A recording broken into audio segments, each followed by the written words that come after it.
¿Los pequeños van a la escuela dominical? Amén. Que Dios les bendiga, hermanos. Qué alegría verlos. Hermanos, hoy tuvimos la oportunidad con mi familia de llegar temprano acá y pudimos saludar a la mayoría de ustedes, creo yo.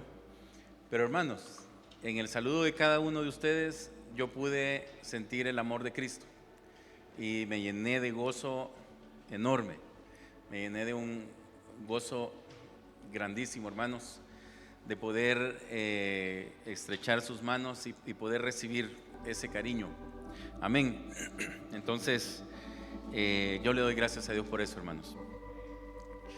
En su misericordia le pido al Señor que su Espíritu Santo se quede con nosotros esta mañana y que pueda hablarnos a través de su palabra, hermanos. Esta mañana quiero compartir con ustedes acerca de la unidad. ¿Qué significa el número 1 o la unidad, hermanos? Por ejemplo, aquí hay un mueble, ¿sí? El púlpito. Este mueble, ¿cuántos muebles vemos? 2, ¿verdad? No, ¿verdad? Vemos un mueble, ¿sí? Y entonces todo esto comprende una unidad. Pero ¿qué pasa, por ejemplo, si el vidrio que está ahí no se siente cómodo y de repente dice que se quiere salir y se desarma el mueble? Van a haber muchas tablas así regadas y un vidrio por allá, y ya no vamos a poder decir que ahí hay un púlpito. Vamos a poder decir, ahí hay un desorden, ahí hay unas tablas tiradas y un pedazo de vidrio, pero no vamos a poder decir que hay un mueble o un púlpito, ¿sí? Entonces, es lo que quiero compartir con ustedes esta mañana, la unidad de la iglesia. Nosotros somos la iglesia, ¿sí? Cada uno de nosotros, hermanos, somos un ladrillo en esta edificación. Esta mañana a mí me ha tocado venir desde San Salvador y yo traigo un bloque, un Saltex aquí, y traigo una cubeta con un poco de mezcla y traigo una cuchara. Entonces yo vengo ahora a colocar un poco de mezcla y solamente, hermanos, voy a tratar de colocar de la mejor manera un Saltex, un ladrillo, ponerle mezcla, procurar que quede a nivel, que quede bonito, y eso es todo lo que voy a hacer esta mañana, hermanos.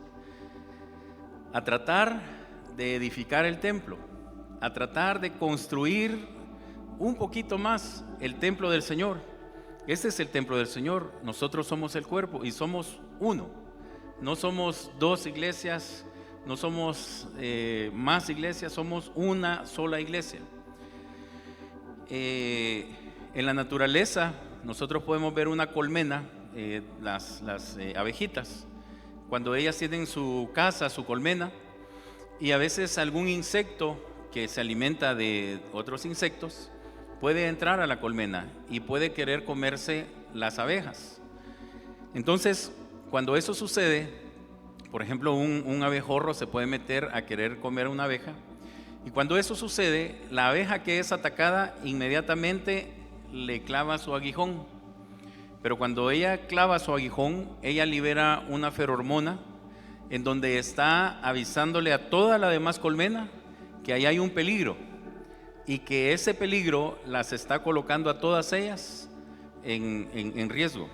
Acto seguido, hermanos, pero es instintivo lo de ellas, sin pensarlo, literalmente, ellas hacen una bolita encima de ese abejorro y empiezan a apretar y a vibrar sus alitas para provocar una temperatura alta alrededor de este abejorro. Entonces, cuando se calienta demasiado, el abejorro no logra soportar la temperatura tanto como las abejas. Ellas logran soportar 2 grados más de calor que el abejorro. Entonces ellas, con el calor haciendo esa bolita, lo terminan matando, y de esa manera el riesgo o el peligro que había en esa colmena es erradicado.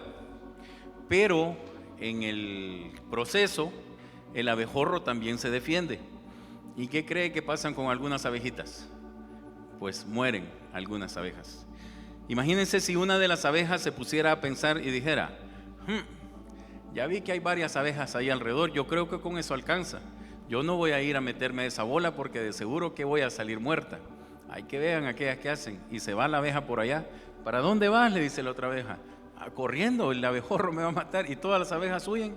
¿Qué pasaría con esa colmena, hermanos? Esa colmena dejaría de ser. Pero Dios les puso un instinto a las abejas de que debían de trabajar en unidad. Y cada abejita tiene una función en la colmena. Y hoy, un día como hoy, que parece un día de verano, en esa colmena, si nosotros la vamos a ver, van a ver pocas abejitas ahí alrededor. Esas abejitas que vamos a ver alrededor de la colmena no andan de paseo por ser día domingo. Esas abejitas están guardando la colmena y son guardianes, son vigilantes. Las abejas obreras se han ido a buscar florcitas por todos lados para traer néctar, recolectarlo y traerlo a la colmena para alimentar a las pupas, que son los huevitos de abejas tiernas, y para alimentar a la reina, que la función de la reina es poner muchos huevitos para que haya más abejas. En fin, toda la colmena, hermanos, está trabajando el día de hoy en función de que esa colmena se mantenga unida y se mantenga estable, que no haya ninguna necesidad, que no haya ninguna precariedad. Y si hay un peligro, las abejas inmediatamente van a ir a combatir juntas ese peligro.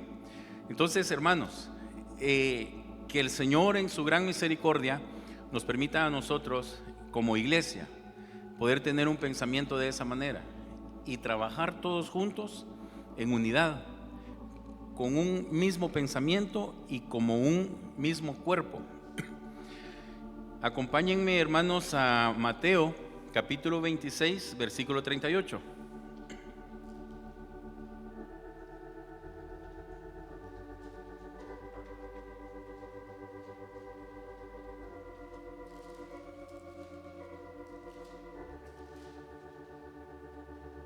Dice Mateo 26, 38.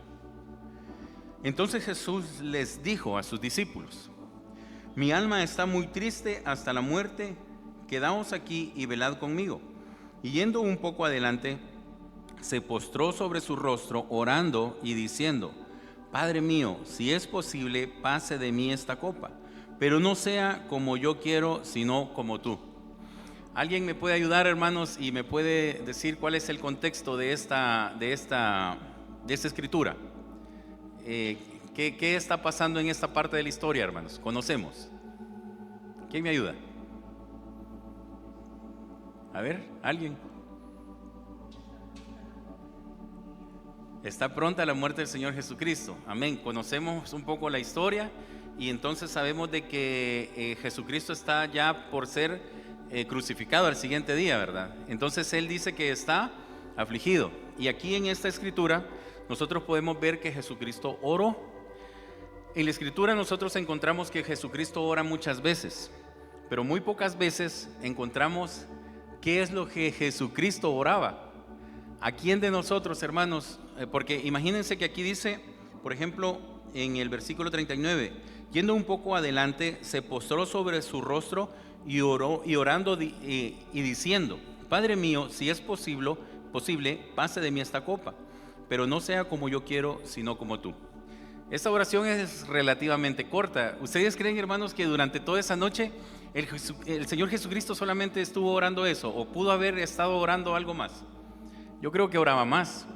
Ahora, ¿a quién de nosotros nos gustaría saber qué es lo que el Señor Jesucristo le estaba diciendo al Padre momentos antes de que fuera a ser llevado para ser crucificado?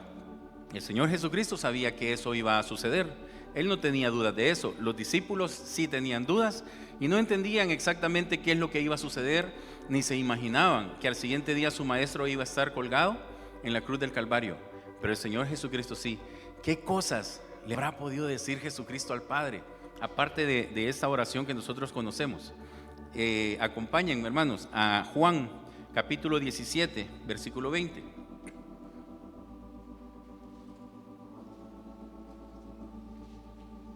En el Evangelio de Juan nosotros encontramos la oración que Jesucristo hace esa noche y encontramos con más detalle. Juan nos lo presenta a nosotros con más detalle. En los primeros 5 versículos, Jesucristo está pidiéndole al Padre por su vida, por sí mismo, y está dando testimonio de lo que Dios ha hecho con él en este tiempo que estuvo en la tierra. Luego de los versículos 6 al versículo 19, nosotros vamos a encontrar que Jesucristo está hablando al Padre por sus discípulos. Y del versículo 20 en adelante, nosotros vamos a encontrar que Jesucristo está pidiendo y está intercediendo por su iglesia.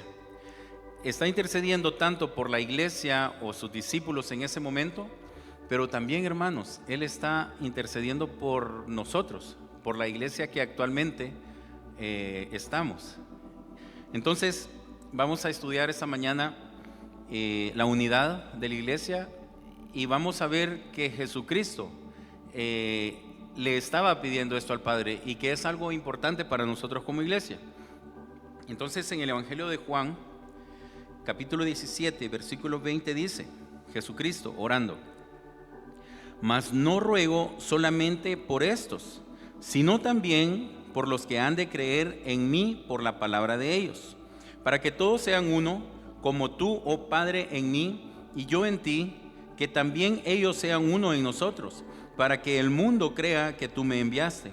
La gloria que me diste yo les he dado, para que sean uno, así como nosotros somos uno, yo en ellos y tú en mí, para que sean perfectos en unidad, para que el mundo conozca que tú me enviaste y que los has amado a ellos como también a mí me has amado. Padre, aquellos que me has dado, quiero que donde yo estoy, también ellos estén conmigo, para que vean mi gloria que me has dado, porque me has amado antes de la fundación del mundo. Padre justo, el mundo no te ha conocido, pero yo te he conocido y ellos han conocido que tú me enviaste. Y les he dado a conocer tu nombre, y lo daré a conocer aún, para que el amor con que me has amado en ellos, para que el amor con que me has amado esté en ellos y yo en ellos. Amén. Entonces vamos a analizar un poquito cuáles eran los objetivos del Señor Jesucristo cuando Él estaba orando esto. Y quiero que veamos cuál es el alcance o hacia dónde el Señor Jesucristo estaba dirigiendo su oración, cuál es el propósito que el Señor Jesucristo está buscando al pedirle al Padre, al interceder al Padre de esta manera, y cuál es el deseo final de que el Señor Jesucristo quiere conseguir a través de esta petición, haciéndose una realidad en nuestra vida. Acompáñenme, hermanos, aquí en 1 de Juan 17:20 leemos primero que dice el Señor Jesús: mas no ruego solamente por estos, sino también por los que han de creer en mí por la palabra de ellos. Ahora yo les pregunto, o nos hago la pregunta: cuando nosotros creímos el Evangelio, ¿lo creímos porque Jesucristo así en persona nos lo compartió? ¿O quién nos compartió el Evangelio, hermanos? Tuvo que haber sido un hermano en Cristo, un pastor, un vecino que era cristiano, un familiar que era cristiano. Alguien nos compartió la palabra, alguien nos compartió el Evangelio, y por medio de esa palabra nosotros llegamos a conocer a Cristo. Dice que Él ora también por los que han de creer en mí por la palabra de los discípulos. Pero entonces nosotros hemos llegado a creer en Jesucristo por la palabra que los discípulos compartieron. Y luego dice dice, por los que han de creer en mí por la palabra de ellos. En el 21 dice, para que todos sean uno, como tú, oh Padre, en mí y yo en ti, que también ellos sean uno en nosotros. Entonces, vemos el primer propósito que el Señor está buscando, y es que esta oración es para nosotros, para su iglesia, y está orando por nosotros. Y además aquí hay algo importante, hermanos. El Señor Jesucristo está dando testimonio que nosotros vamos a ser alcanzados por la palabra de alguien más que se tomó esa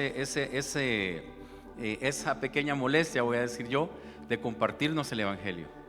Así es que el Señor Jesucristo nos está diciendo que nosotros también, hermanos, deberíamos de compartir la palabra. Y Él está orando por nosotros. Y luego en el 21 dice, para que todos sean, ¿cuántos, hermanos? En el 17-21, ¿cómo dice?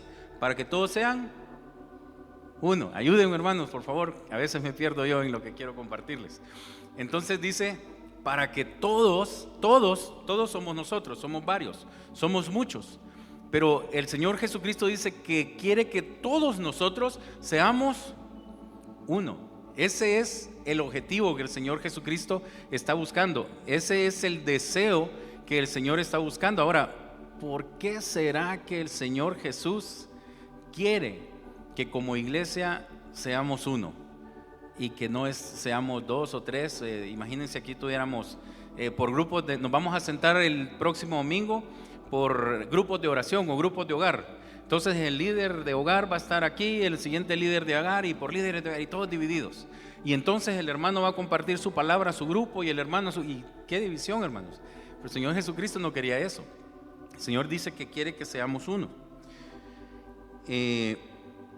Luego vamos a Romanos 8:39, por favor.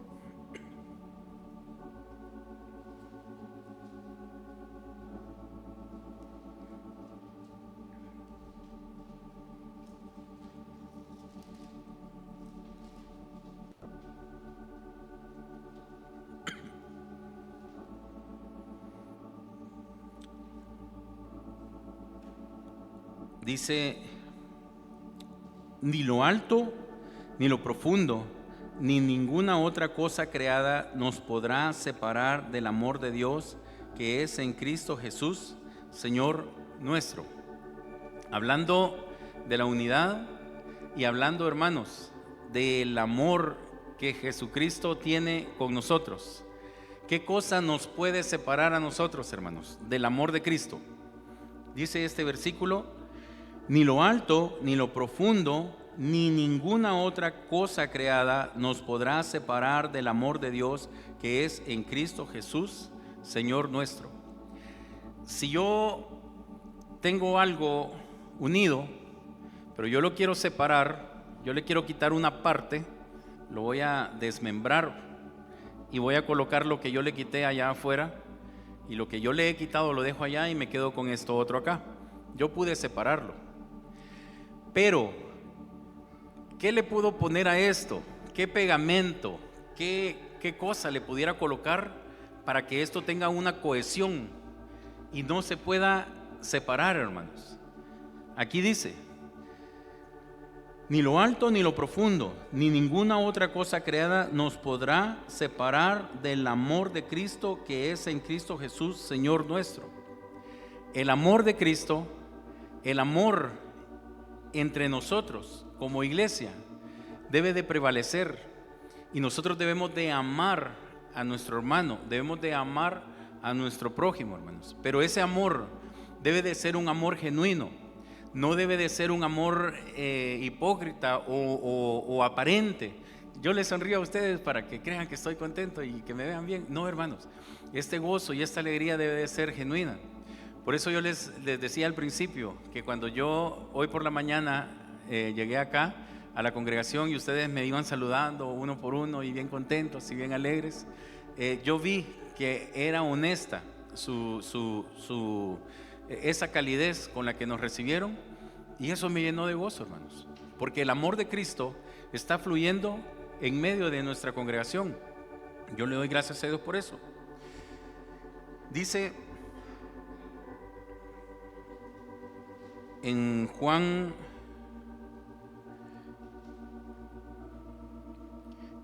otra vez vamos a Juan, hermanos,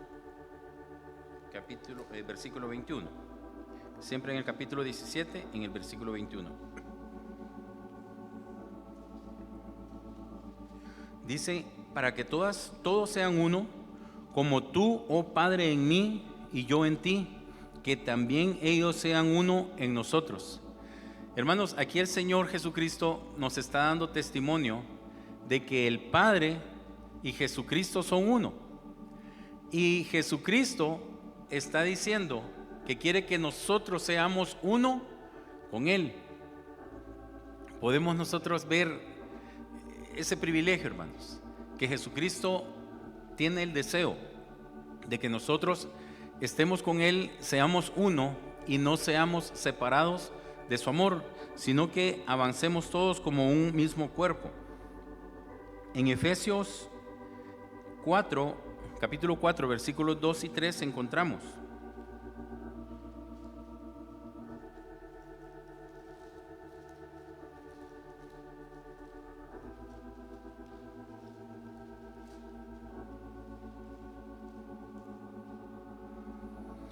dice Efesios 4, 2 y 3, dice: con toda humildad y mansedumbre, soportándoos con paciencia los unos a los otros en amor, solícitos en guardar la unidad del vínculo en el vínculo de la paz.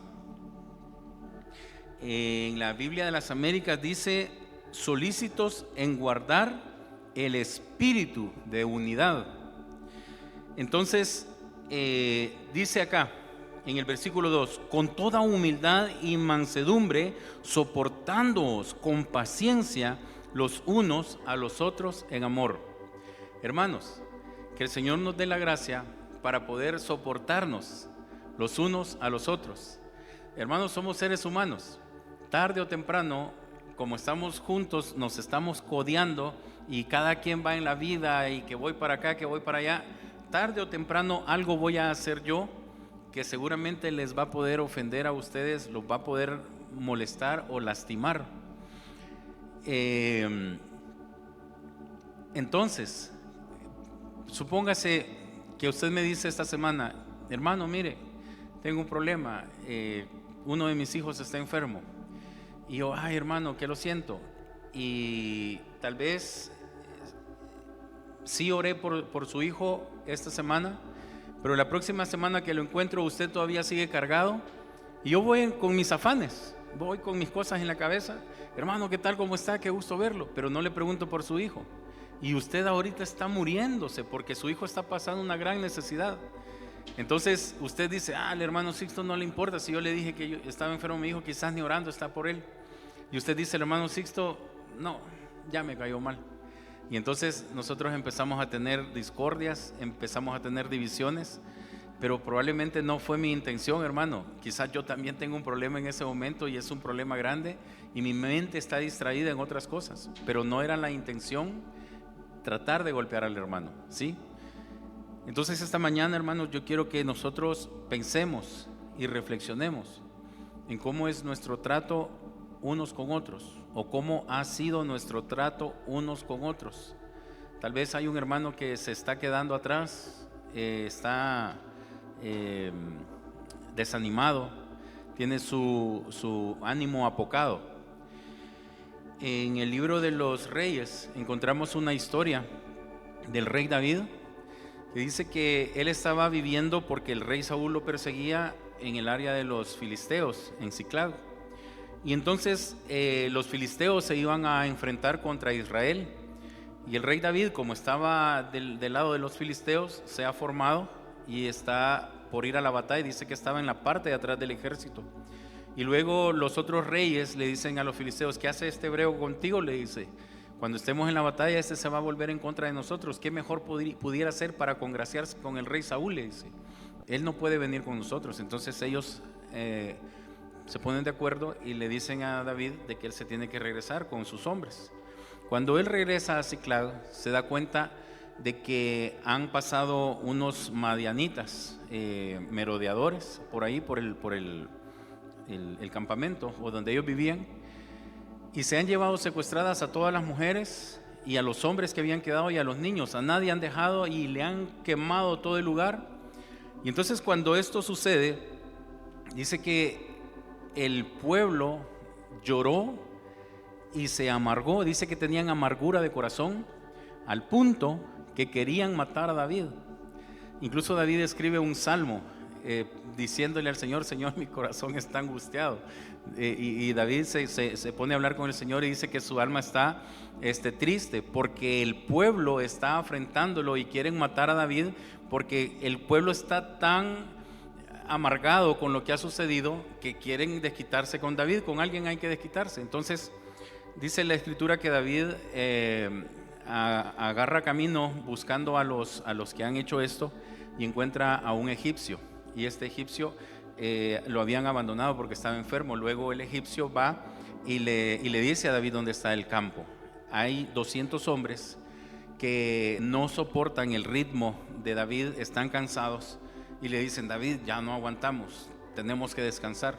Entonces David los deja en el camino, a 200 hombres de 600 que él tenía, y con 400 hombres él alcanza a los madianitas y los mata.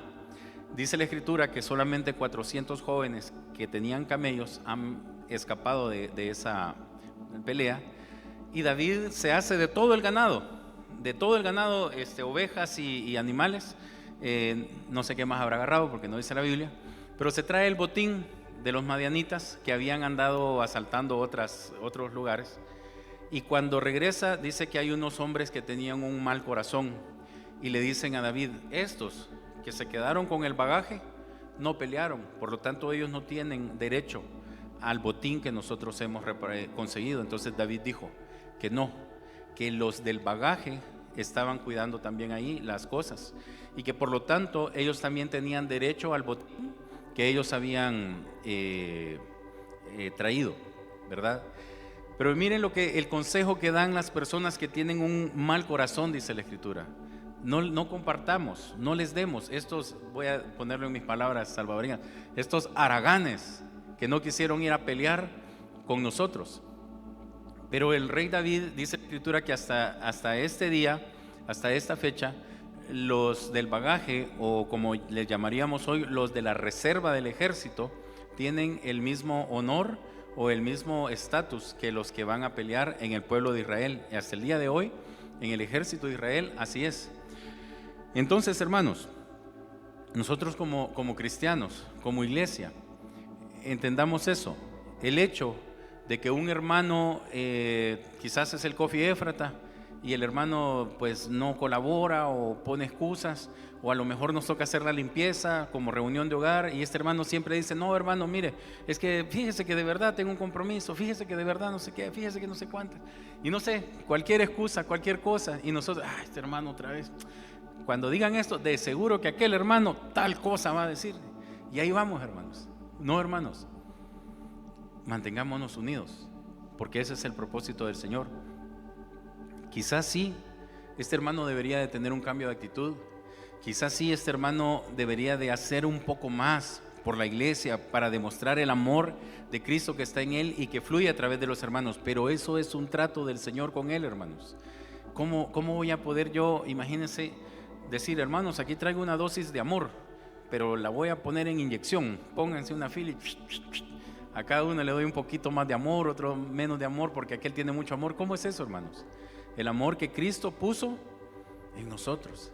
Entonces, que el Señor haga la obra en cada uno de nosotros, pero que nosotros no seamos esos hombres de mal corazón que van a poner tropiezo en medio de la congregación.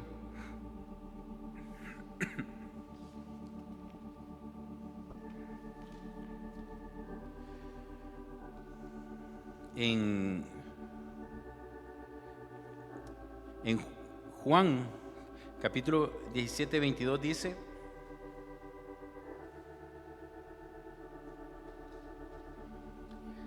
la gloria que me diste yo les he dado, para que sean uno, así como nosotros somos uno.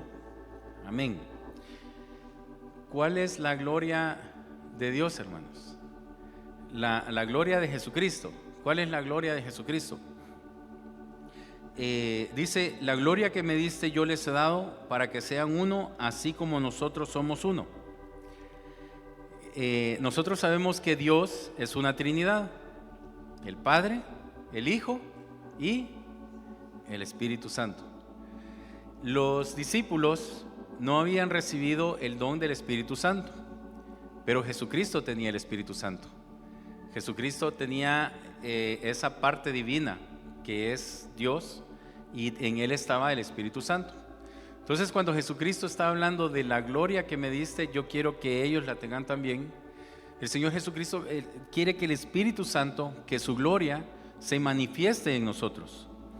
Ahora, cuando las personas de afuera ven a nuestra iglesia, ellos dicen algo de nuestra iglesia. Y ustedes habrán escuchado qué es lo que los chalchuapanecos que conocen a Iglesia Cristiana Belén dicen de Iglesia Cristiana Belén.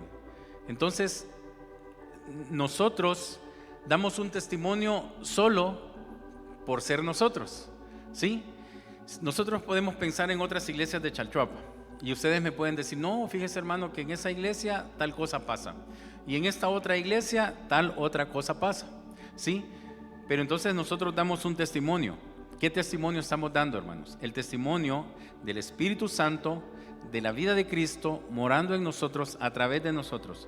Y por medio del trato que nosotros tenemos con nuestros hermanos, se nota que el Espíritu Santo mora en nosotros.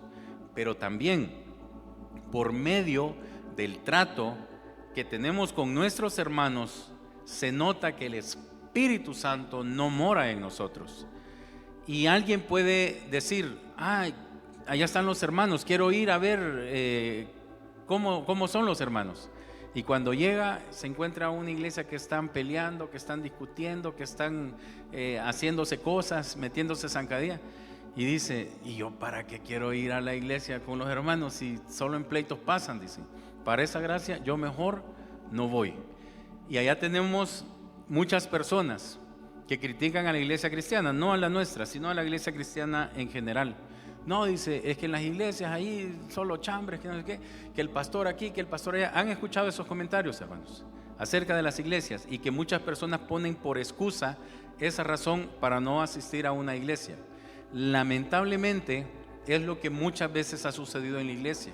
Una iglesia que no ha estado unificada y una iglesia donde el amor de Cristo no está fluyendo. Y por esa razón, por el mal testimonio que hemos dado como iglesia, muchas veces muchas personas no pueden recibir el evangelio que nosotros queremos predicar con la boca, pero que no lo predicamos con nuestro testimonio. Ahora, en Juan 17:22 dice, la gloria que me diste yo les he dado para que sean uno, así como nosotros somos uno. Y en Efesios 4:23 dice, acompáñenme a Efesios 4:23.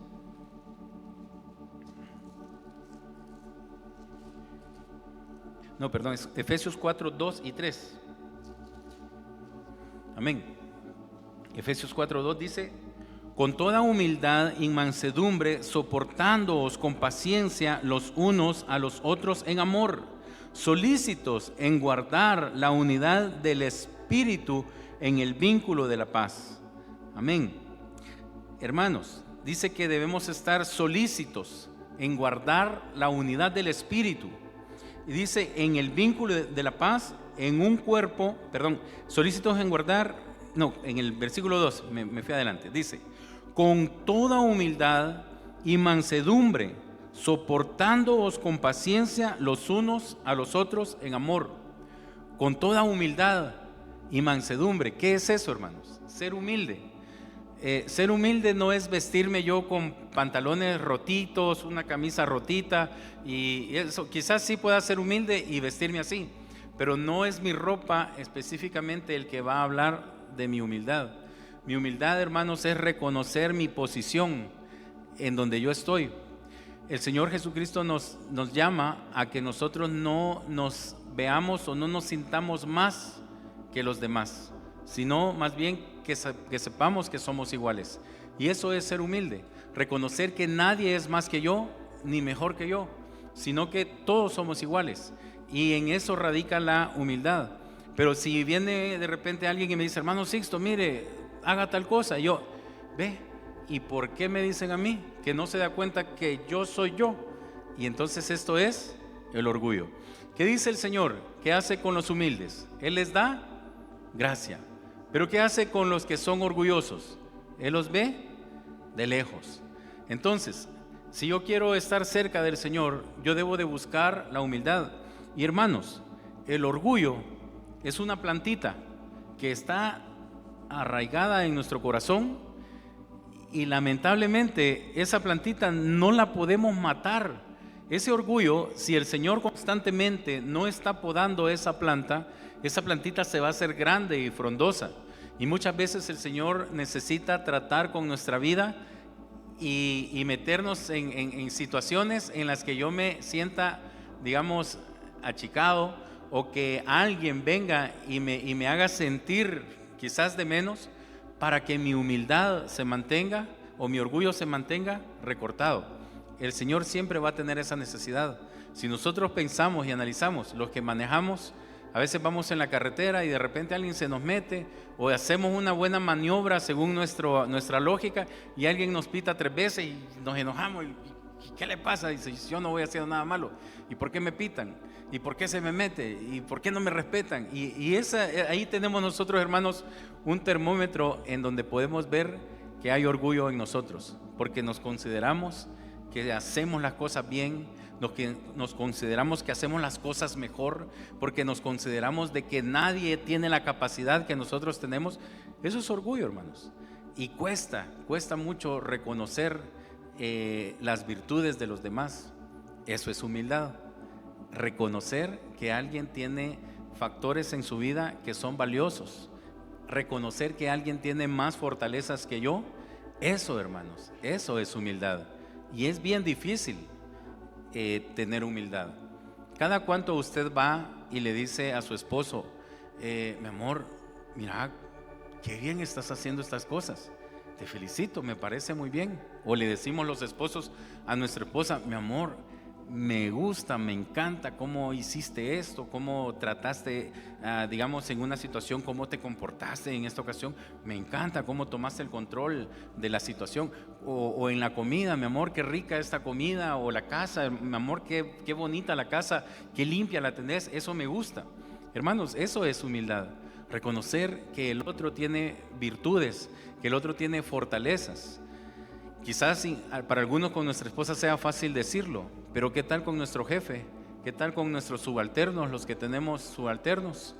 Es difícil muchas veces reconocer que alguien más tiene fortalezas y virtudes. Eso es humildad. Y con los hermanos, ¿habremos felicitado al que le tocó hacer la limpieza, hermanos? ¿O lo habremos criticado? Uy, ahí hay polvo. Yo no estoy viendo polvo, pero supongamos que hay polvo. Uy, ahí hay polvo, digo. Cuando a mí me toca la limpieza, limpito dejo. Lo primero que hago es venir a limpiar aquí, ¿ve? Pero los que hicieron una limpieza, gran polvazón. ¿Cuál es nuestra actitud, hermanos? ¿Cuál es nuestra actitud? Hermanos, que el amor del Señor fluya a través de nosotros. Amén. Dice en Primera de Pedro, capítulo 4, versículo 14.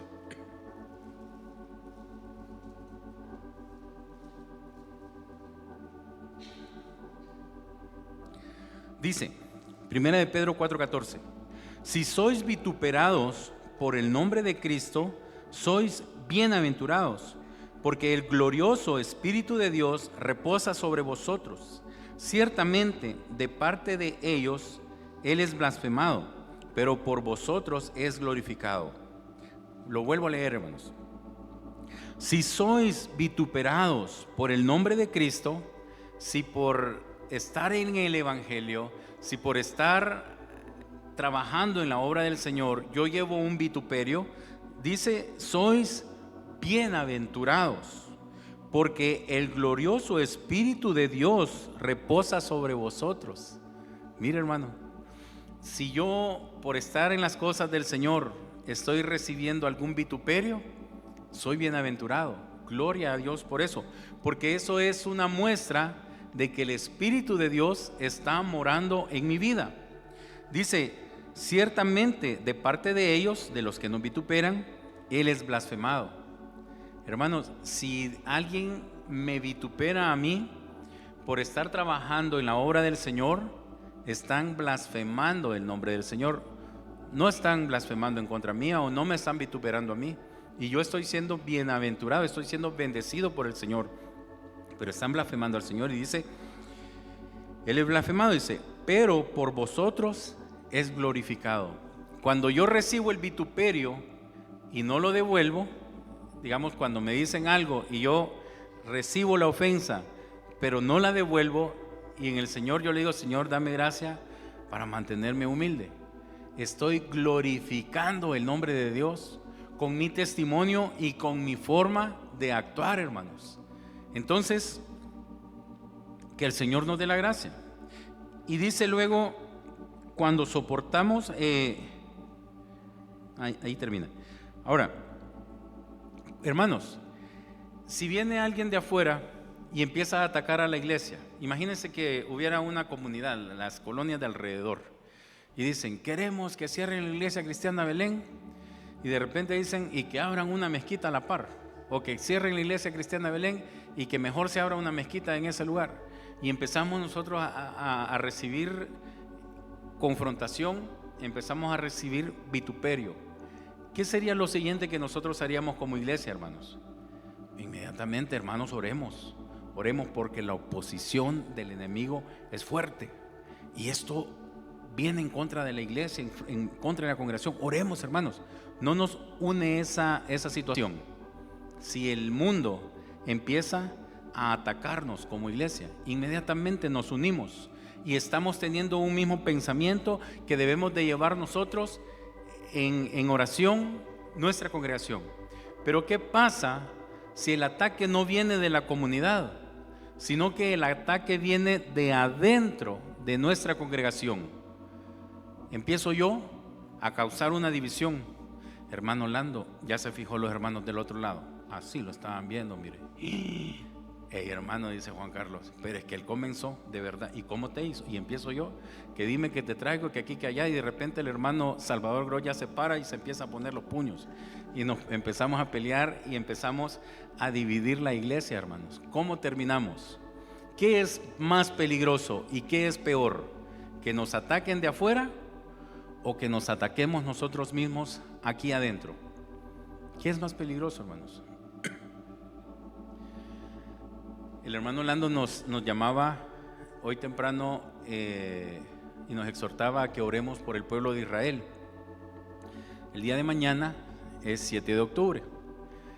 Ya mañana se cumple un año de que Israel fue atacado y todo el desastre que le ha tocado vivir al pueblo de Israel. Aprovecho a hacer un paréntesis, hablando acerca de Israel. Hermanos, Israel no buscó esta guerra, Israel no buscó esta confrontación. Israel estaba tranquilo llevando su vida cuando fue atacado. Cuando fue atacado, Israel inmediatamente va por sus rehenes y se da cuenta que no hay otra opción más que acabar con el Hamás para poder recuperar a su gente.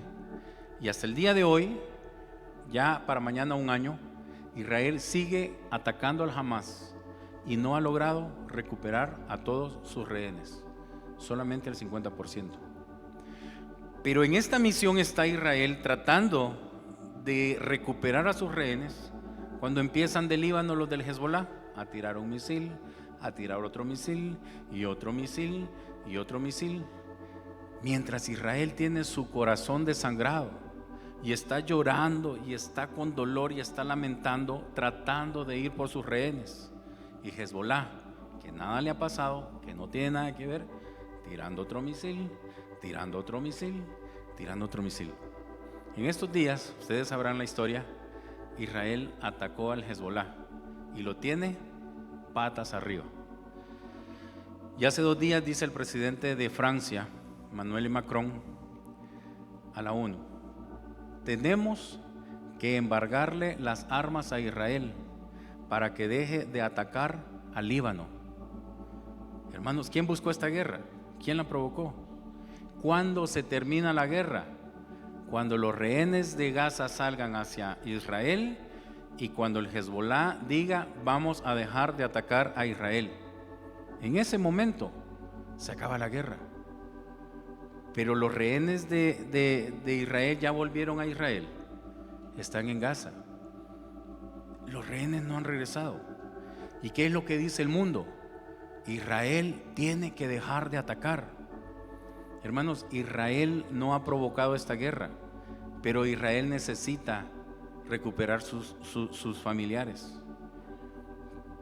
Para que lo entendamos un poquito más, mire a qué familiar tiene usted a la par y póngase a pensar, si este familiar tuviera 1 año de estar en esos túneles del Hamas, las mujeres siendo violadas, los hombres siendo golpeados, algunos ya fueron masacrados y muertos. Usted no sabe si su familiar es el que está sufriendo eso, o si aunque sea ya estuviera muerto para que deje de sufrir. Hermanos, eso es terrible. Entonces, cuando esto comenzó, volviendo otra vez a la unidad, y esto se los comento y se los digo, exhortándonos y animándonos a que oremos por Israel. Oremos hoy porque mañana en muchas partes del mundo van a celebrar el 7 de octubre, no porque los rehenes hayan sido liberados, sino que lo van a celebrar en una condena hacia Israel. Y muy probablemente vayan a haber ataques a las embajadas y a personas judías en todo el mundo, en represalia de que Israel hasta el día de hoy se defiende. Pero regresando al tema de la unidad, cuando esto sucedió el 7 de octubre del año pasado, toda la sociedad de Israel estaba dividida, y en las calles de Jerusalén habían unas manifestaciones exageradamente grandes. Unos querían que Benjamín Netanyahu, el primer ministro, depusiera el cargo. Otros querían que adelantaran las elecciones. Los judíos ortodoxos, que son la línea, digamos, religiosa de Israel, se están oponiendo porque no quieren que sus jóvenes vayan a la guerra. Y otro montón de gente que son los familiares de los reservistas, que son los soldados que no están en primera línea, pero cuando los de primera línea fallen, van a llamar a los reservistas para que estos entren en acción inmediatamente. Entonces los reservistas estaban diciendo: Israel vive en paz, estamos en tiempos modernos, no hay necesidad de que el ejército de Israel tenga reservistas. Queremos ya poder no tener el compromiso de que cuando nos llamen estemos obligados a ir a pelear. Y ese era el pleito de los reservistas, y allí tenían manifestaciones en la calle y pasaba de todo. Israel estaba casi yéndose al colapso. El problema de Israel en ese entonces no venía de afuera, el problema de Israel estaba adentro.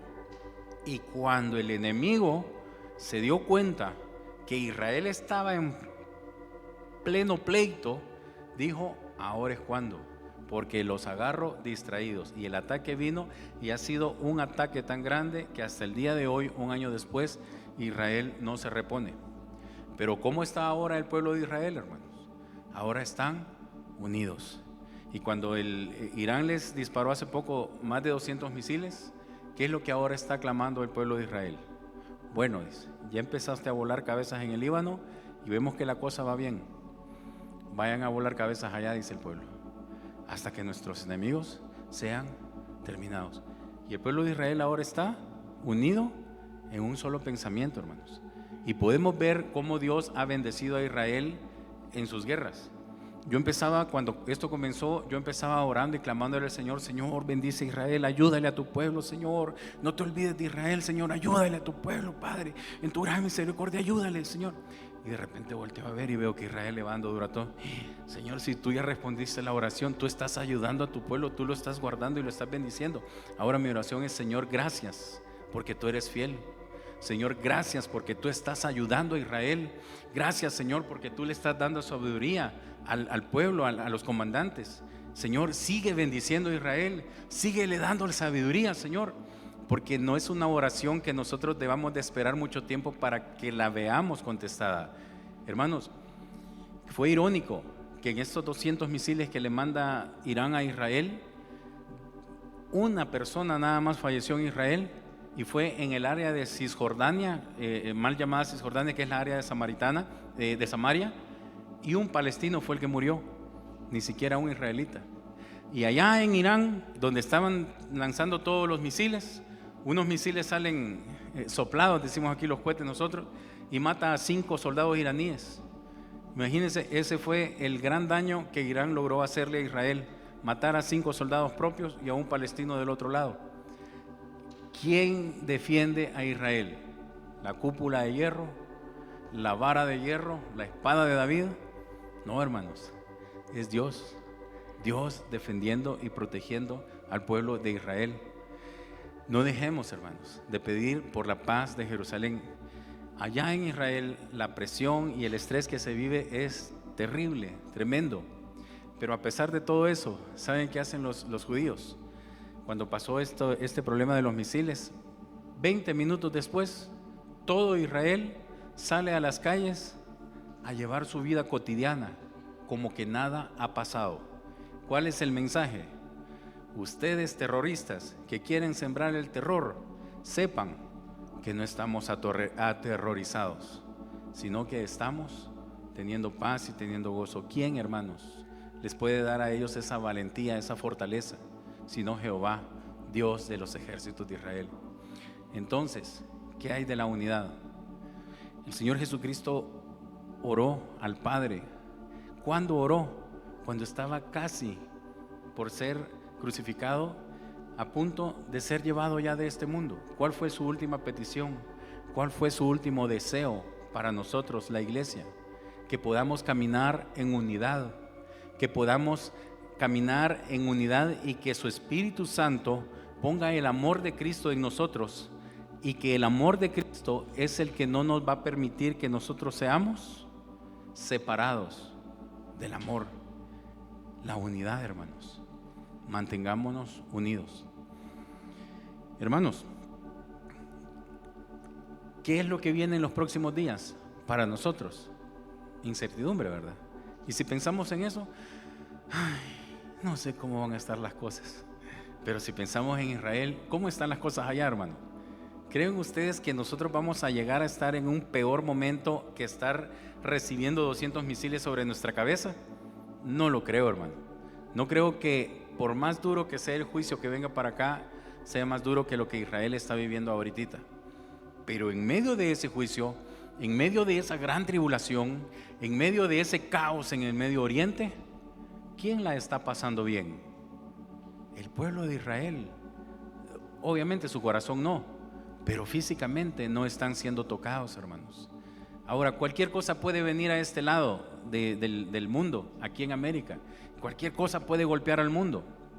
Pero los que estemos en unidad, que somos uno con Cristo y el Padre, ¿qué creen que va a pasar? Vamos a estar bien. En el libro de Apocalipsis dice la revelación de Jesucristo que Dios le dio a su siervo Juan.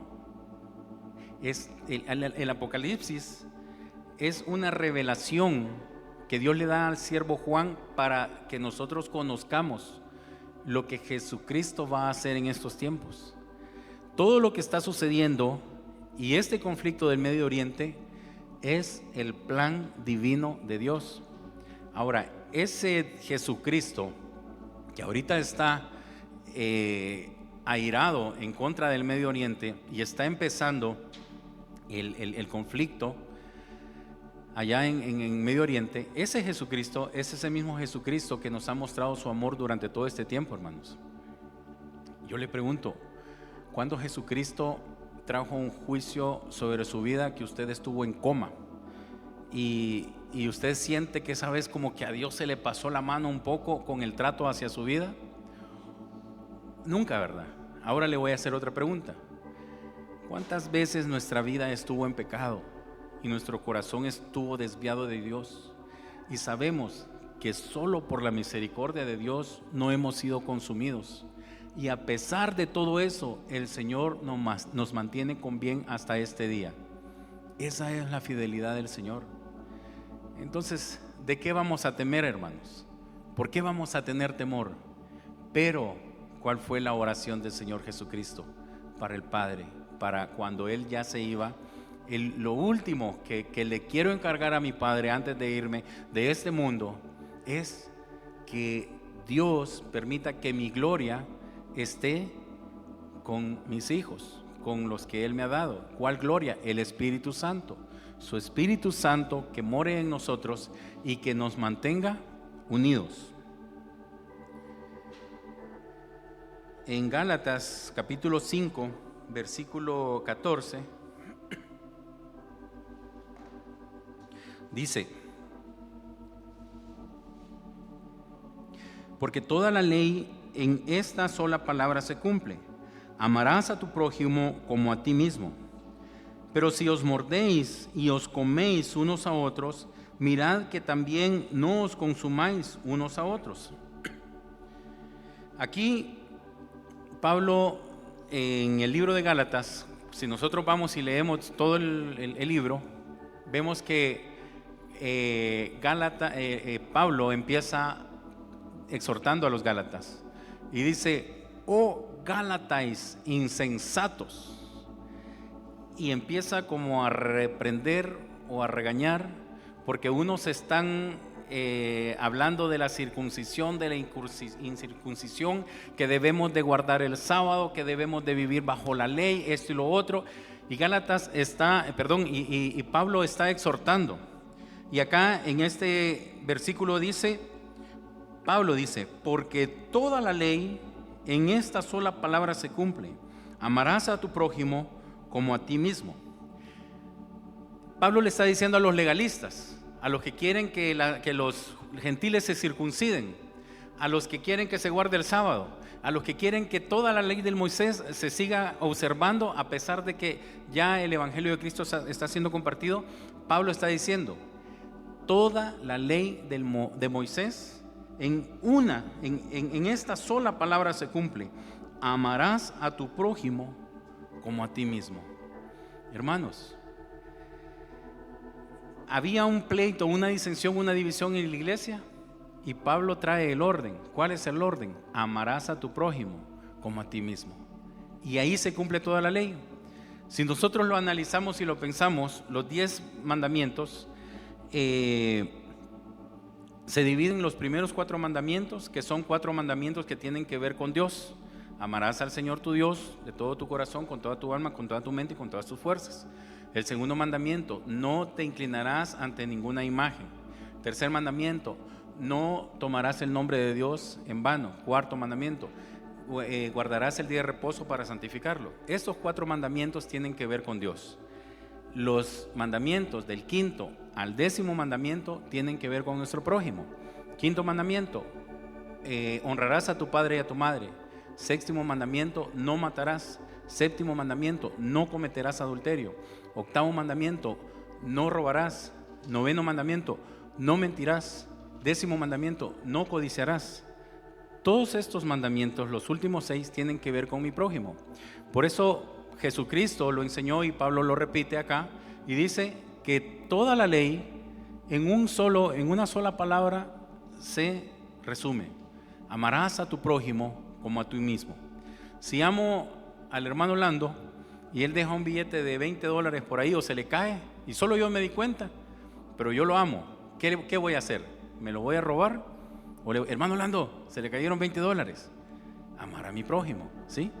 Si voy a tener una aventura por ahí con alguien que no es mi esposa, pero amo a mi esposa, entonces digo: esto no es para mí, yo voy a correr de esta tentación. Entonces, ¿cuál es el 7º mandamiento? No cometerás adulterio. Si amo a mi prójimo, que es mi esposa, yo voy a obedecer la ley del Señor. La ley del Señor, un cristiano la cumple por inercia, simple y sencillamente, porque cuando yo estoy por cometer un pecado, es el Espíritu Santo el que me está diciendo: Sixto, ¿qué vas a hacer? Perdón, es mi carne la que siempre corre hacia allá, pero gracias, Señor, por tu Espíritu Santo, porque me redarguye de pecado, y ya me voy y huyo de la tentación. Y eso es lo que a los cristianos nos mantiene firmes. Ahora yo les voy a hacer una pregunta capciosa, hermanos. ¿Quién de nosotros es pecador? Nadie peca aquí. Una mano, 2, 3, 4, 5, ya se animaron más. ¿Quién de nosotros es santo? 1, 2, 3, 4, somos menos los santos que los pecadores. Eso está terrible, hermano. Ya me preocupé. Hermanos, si usted se come un pan, ¿eso lo hace a usted un panadero? ¿Sí o no? No, ¿verdad?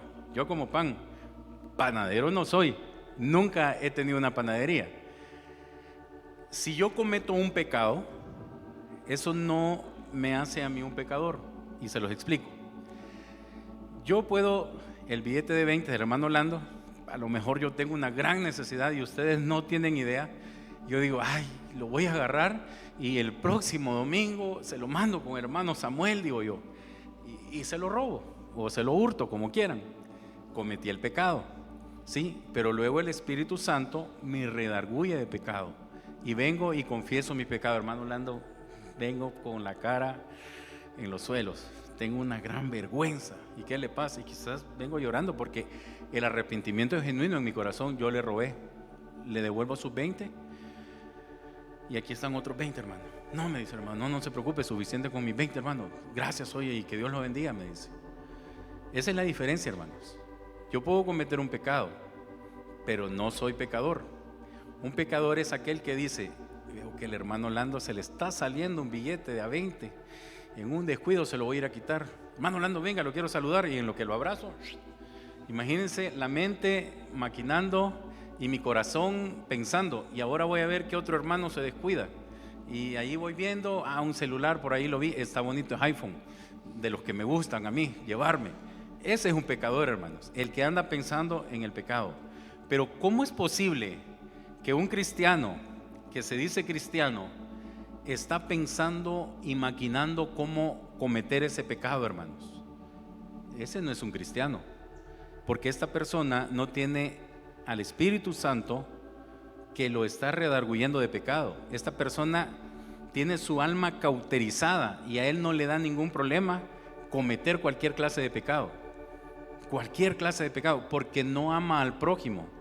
Y el hermano Orlando, ¿cómo va a hacer con su dinero? Que vea ahí, que le preste a la hermana Silvia, o los hermanos, si cualquiera le puede prestar. Justificación al pecado. ¿Cómo es eso, hermanos? Entonces, nosotros somos santos porque Jesucristo con su sangre nos limpia y Él nos lava de pecado.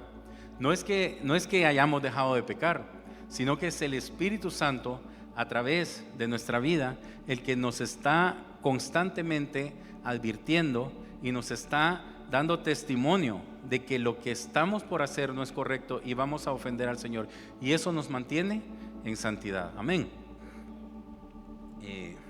Ya para terminar, hermanos,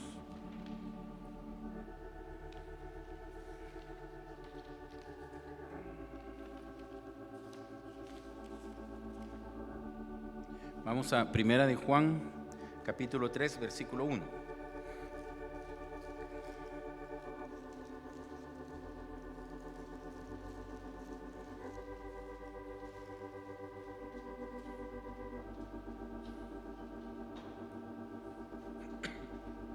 Dice en el versículo 1: mirad cuál amor nos ha dado el Padre para que seamos llamados hijos de Dios.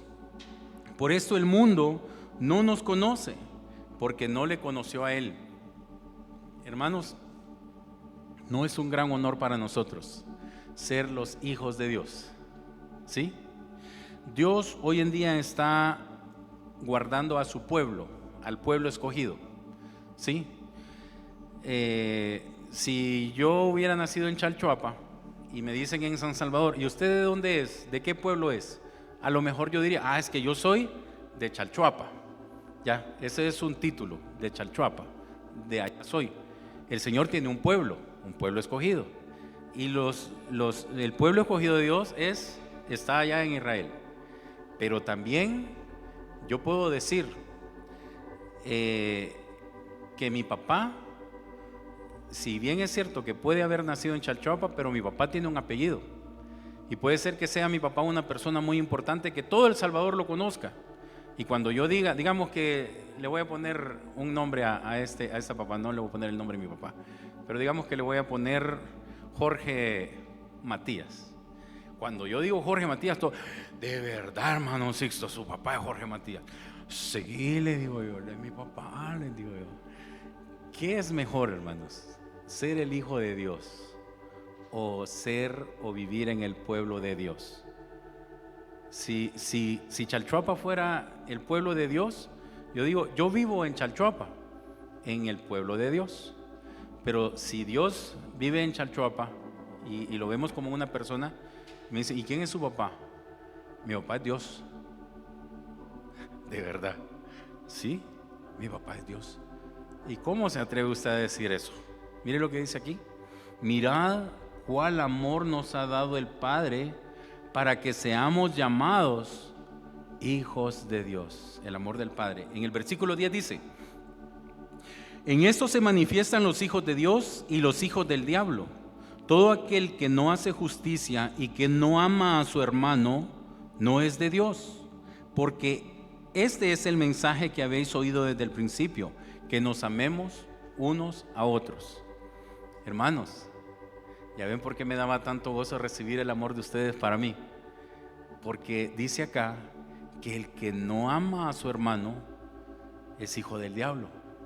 Y a mí hoy me estrecharon la mano los hijos de Dios. Yo le doy gloria a Dios por eso, hermanos, y me alegro enormemente y me lleno de gozo en mi corazón. En el versículo 13 dice: hermanos míos, no os extrañéis si el mundo os aborrece. Nosotros sabemos que hemos pasado de muerte a vida, en que amamos a los hermanos. El que no ama a su hermano permanece en muerte. Lo que yo les decía, si yo tengo tal descaro de planificar mis pecados y llevarlos a cabo, yo estoy muerto. Yo puedo decirles que soy cristiano, pero mis acciones no lo demuestran. Para que yo pueda decir que soy cristiano, mis acciones deben de ser en amor hacia el prójimo. Primero, los de la casa, ¿sí? Entonces, amémonos unos a otros. En el versículo 22 dice: y cualquiera cosa que pidiéremos la recibiremos de Él, porque guardamos sus mandamientos y hacemos las cosas que son agradables delante de Él. ¿Cuáles mandamientos, hermanos? La ley de Moisés, la que Gálatas, donde Pablo en Gálatas decía, no, es que miren, no sean legalistas. No, no son esos, dice aquí. Y este es su mandamiento, que creamos en el nombre de su Hijo Jesucristo y nos amemos unos a otros como nos lo ha mandado. Y toda la ley en esta palabra se resume: amarás a tu prójimo como a quién, como a ti mismo. Y dice en el 24: y el que guarda sus mandamientos permanece en Dios y Dios en él, y en esto sabemos que Él permanece en nosotros por el Espíritu que nos ha dado. ¿Y cuál Espíritu? El Espíritu de gloria. ¿Cuál gloria? La gloria que tenía Jesucristo, que ahora está en nosotros. El Espíritu Santo que mora en nosotros, que nos mantenga unidos, hermanos, y que nos amemos unos a otros. Así como yo puedo planificar, si soy un hijo del diablo, mis pecados, yo puedo planificar cómo voy a amar a mis hermanos. Puedo ver la necesidad de un hermano y a lo mejor, si Dios me está bendiciendo, yo puedo ser una bendición. Hermano Samuel, mire, veo que hay una necesidad en tal familia, yo traigo esta ofrenda para que usted la pueda canalizar hacia aquel lugar. Ah, sí, hermano, gracias. Y que podamos fluir en amor. Cuando estemos, hermanos, fluyendo en amor, cuando el mundo vea que somos esa colmena, que nos unimos y que estamos trabajando fuertemente en amor, para que toda la colmena constantemente esté bien, el mundo va a querer ser parte de esta colmena. Amén, porque el amor de Jesucristo va a estar fluyendo. Pongámonos de pie, hermanos.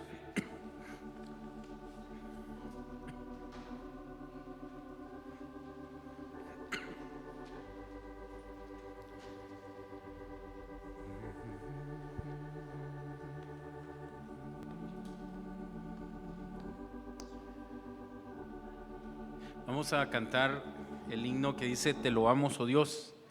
Y quiero, hermanos, que pensemos en esto. Dice la primera estrofa: Te loamos, oh Dios, con unánime voz, porque en Cristo tu Hijo nos diste perdón. Vamos a cantar con una sola voz. Y al final, la cuarta estrofa termina diciendo el canto: unidos, load a la gran Trinidad. que es la fuente de gracia, virtud y verdad. Amén. Te loamos, oh Dios, con unánime voz, porque en Cristo tu Hijo nos diste perdón. Aleluya, te alabamos, cuán grande es tu amor. Aleluya, te adoramos, bendito Señor. Te loamos, Jesús, quien tu trono de luz has dejado por darnos salud en la cruz. Aleluya, te alabamos, cuán grande es tu amor. Aleluya, te adoramos, bendito Señor. Te damos loor, Santo Consolador, que nos llenas de gozo y santo valor. Aleluya, te alabamos, cuán grande es tu amor. Aleluya, te adoramos, bendito Señor.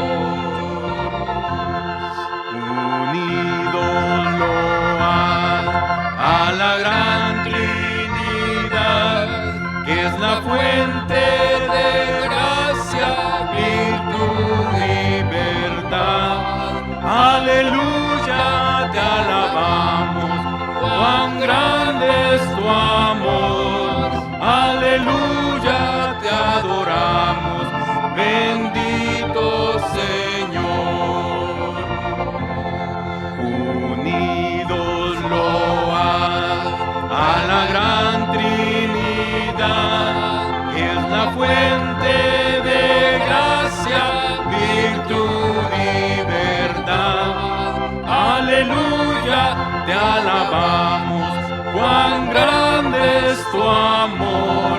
Aleluya, te adoramos, bendito Señor. Amén. Amén, Señor. Gracias te damos por tu palabra, Señor.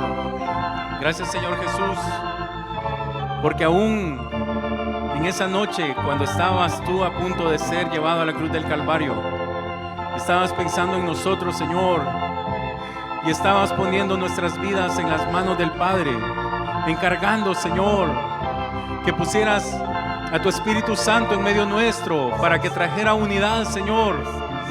Oh Salvador eterno, gracias te damos, Señor, y te suplicamos en tu gran misericordia que pongas un amor grande en nuestros corazones hacia tu persona, Señor, y hacia nuestro prójimo, hacia nuestros hermanos, Señor, que podamos tener un mismo sentir, Señor, que tengamos un mismo sentimiento, Señor, que seamos empáticos.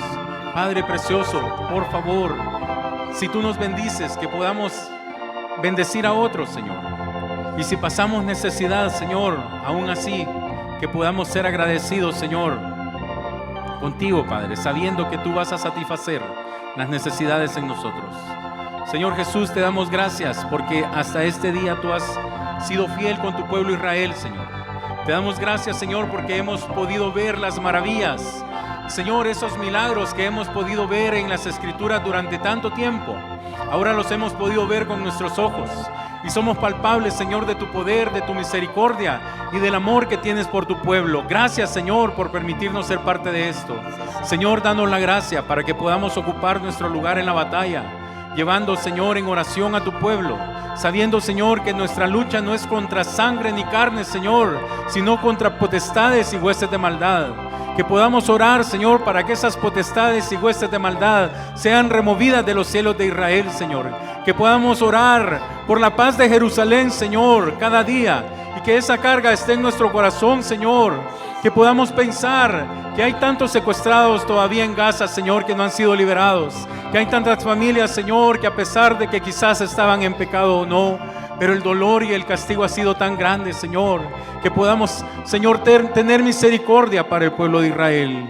Por favor, Señor Jesús, sabemos, Padre, que tú has prometido que Israel en un momento, Señor, va a ser rodeado por ejércitos y que todas esas naciones van a ser castigadas, Señor, pero que después de Israel saldrá la ley y tú vas a traer, Señor Jesús, esa paz que tanto anhela el Medio Oriente, esa paz que tanto anhela el mundo, Señor, que hoy en día están en tantas guerras en tantos lugares. Sabemos, Señor Jesús, que tú vas hacia ese momento, Señor, en que traigas la paz sobre todo el planeta, Señor. Gracias te damos, Señor, te alabo y te bendigo. Señor, te doy gracias por la vida de cada uno de mis hermanos, por este día, Señor, en que tú pudiste mostrar tu amor a través de cada uno de ellos. Tu Espíritu Santo estaba fluyendo, Señor, desde muy temprano en este lugar. Gracias, Padre precioso, te alabamos y te bendecimos. Tú eres bueno y eres fiel, y hemos podido ver tu misericordia, tu bendición y tu fidelidad, Señor. Gracias, Padre, porque podemos confiar en ti, en que tú siempre has sido fiel y tú nunca cambias, Señor, y seguirás siendo fiel con cada uno de nosotros, en cada casa, en cada familia, con cada hermano, Señor. Bendice, Señor, a los hermanos que no han venido a la congregación, aquellos hermanos que quizás están molestos, que quizás están que los hemos lastimado, Señor, y que se sienten heridos por nosotros, que podamos sanar esas heridas, que podamos humillarnos, Señor, visitarlos, pedirles perdón si al caso nosotros les hemos ofendido, Señor Jesús, y que podamos transmitir tu amor a través de nuestras vidas y a través de nuestro testimonio, Señor. Por favor, Señor, te suplicamos en tu gran misericordia. Te pedimos por nuestros hijos, Señor, en este tiempo, que tú puedas, Señor, darnos la gracia a los padres para tener palabra para ellos, Señor, para compartir nuestro testimonio con ellos, para exhortarlos, Señor, para estorbar su camino, Señor, y para no congraciarnos con el pecado, Señor, para no sonreírles y decirles a nuestros hijos: sé que estás en pecado, pero no pasa nada. No, Señor, que podamos decirles: sé que estás en pecado y que tu vida en este momento va hacia el infierno, pero le pido al Señor en gran misericordia que trate con tu vida para que seas atraído a su camino. Por favor, Señor Jesús, ayúdanos, Padre precioso, que cada una de nuestras familias pueda entrar en el arca como entró Noé, Señor. Noé con su esposa y con sus hijos, y sus hijos con sus esposas, Señor. Por favor, Señor Jesús, te lo suplicamos en tu gran misericordia y te damos gracias. Alabamos tu nombre, Señor, y te bendecimos, porque tú eres grande y eres fiel. En el nombre de Jesucristo oramos, Señor Jesús. Amén, Señor.